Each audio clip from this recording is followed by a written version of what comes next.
আসসালামু আলাইকুম সবাইকে আরেকটি ব্লগে স্বাগতম। আজকে বাংলাদেশে সর্বশেষ রিসোর্ট সেন্ট মার্টিনের অন্যতম আধুনিক এবং প্রাকৃতিক পরিবেশে গড়ে ওঠা আরেকটি রিসোর্ট সিনবাদ রিসোর্ট নিয়ে আপনাদের সাথে আলোচনা করব।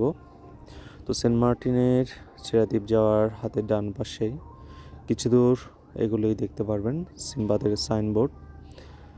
তো ভিতরে প্রথমেই হচ্ছে একটি কাঠের পথ পেয়ে যাবেন।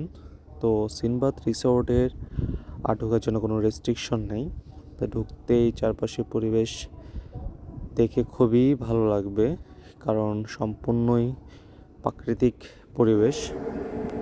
আর মজার বিষয় হচ্ছে এই সিনবাদ রিসোর্টের পরিবেশের জন্যই এটাকে মিনি সুন্দরবন বলা হয়।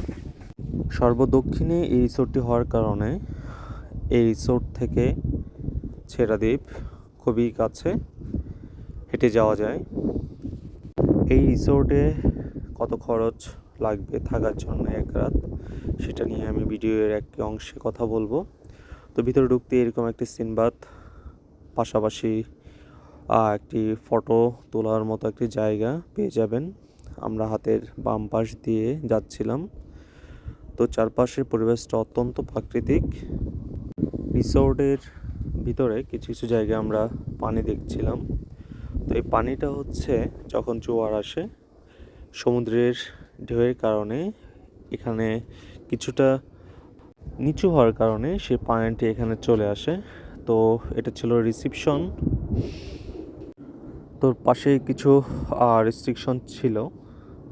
তো অত্যন্ত প্রাকৃতিক পরিবেশে গড়ে ওঠা সিনবাদ রিসোর্ট। তো এখানে কিছু ইনস্ট্রাকশন আছে। তো এটি হচ্ছে সিনবাদের রিসোর্টে যাওয়ার গেট। তো আমরা যেহেতু সকালে গিয়েছিলাম, তো মোটামুটি ফাঁকা ছিল এবং রিসোর্টের রুমগুলো, কটেজগুলো একটি থেকে আরেকটি বেশ দূরে এবং চারপাশে শুধু গাছ আর গাছ, মাঝখান দিয়ে পথ, মনে হচ্ছিল সত্যি মিনি সুন্দরবন। তো আমরা এক দুইটা কটেজ ঘুরে দেখছিলাম, খুবই সুন্দর। যারা প্রাকৃতিক পরিবেশে সেন্ট মার্টিন ভ্রমণ করতে চান বা কোনো ইকো রিসোর্ট খুঁজছেন, সেক্ষেত্রে সিনবাদ একটি অন্যতম বেস্ট অপশন হবে। তো রিসোর্টের এই দিকটা হচ্ছে রেস্টুরেন্ট। বাজার কিংবা জেটিঘাট থেকে এটা সম্পূর্ণই একটা অন্য অংশে হওয়ার কারণে খাওয়া দাওয়ার জন্য আসলে অন্য কোথাও যাওয়ার অপশনটা খুবই কম। এখানেই আপনারা খাওয়া দাওয়া করে নিতে পারবেন। বাজার কিংবা অন্যান্য দোকানের তুলনায় হয়তো কিছুটা এখানে দাম বেশি, বাট আমি যতটুকু শুনেছি এখানে খাবারের টেস্ট খুবই ভালো।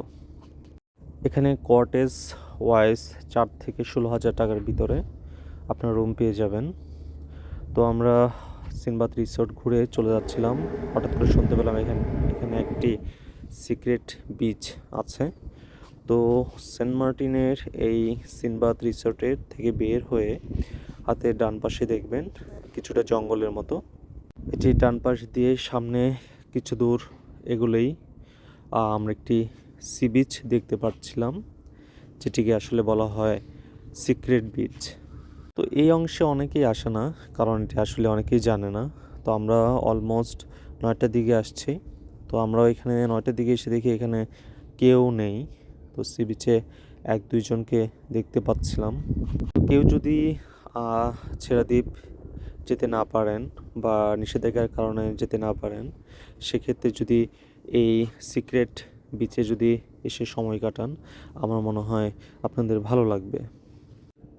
এই সিক্রেট বিচটি ছেড়াদ্বীপ থেকেও কম নয়, সম্পূর্ণই নীরব, কোলাহলমুক্ত এবং অত্যন্ত শান্ত পরিবেশ।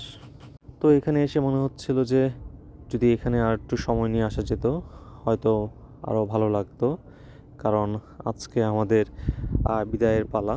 আমাদের শিপ টাইম হচ্ছে 2টায়। একটু আর্লি আমাদের চলে যেতে হবে, কারণ 11টায় চেক আউট করতে হবে। তো এই বিচে হচ্ছে প্রবাল অনেক, যে কারণে এখানে গোসল বা পানিতে নামাটা বিপজ্জনক।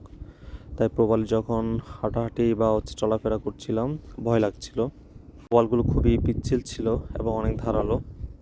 সো আপনারা যারা সেন্ট মার্টিনের ছেড়া দ্বীপ কিংবা কোনো ইকো রিসোর্টে থাকতে চান, সেক্ষেত্রে সিনবাদ রিসোর্ট আমার মনে হয় বেস্ট অপশন হবে। পাশাপাশি সিনবাদ রিসোর্টে থেকে আপনারা খুব সহজেই ছেড়া দ্বীপ ভ্রমণ করতে পারবেন। আর যদি কেউ সিনবাদ রিসোর্টে নাও থাকেন, সেক্ষেত্রে ছেড়া দ্বীপ ঘুরতে আসলে অবশ্যই সিনবাদ রিসোর্ট পাশাপাশি সিক্রেট বিচ এই দুইটা ঘুরে দেখতে পারেন। সেন্ট মার্টিনের অন্যতম দুটি স্পট হতে পারে আপনার জন্য এটি। শেষ দিন এসে এই দুটি স্পট দেখে আমার খুবই ভালো লেগেছে। আপনারা চাইলেও ঘুরে আসতে পারেন সিনবাদ রিসোর্ট থেকে। আসসালামু আলাইকুম, সবাই ভালো থাকবেন।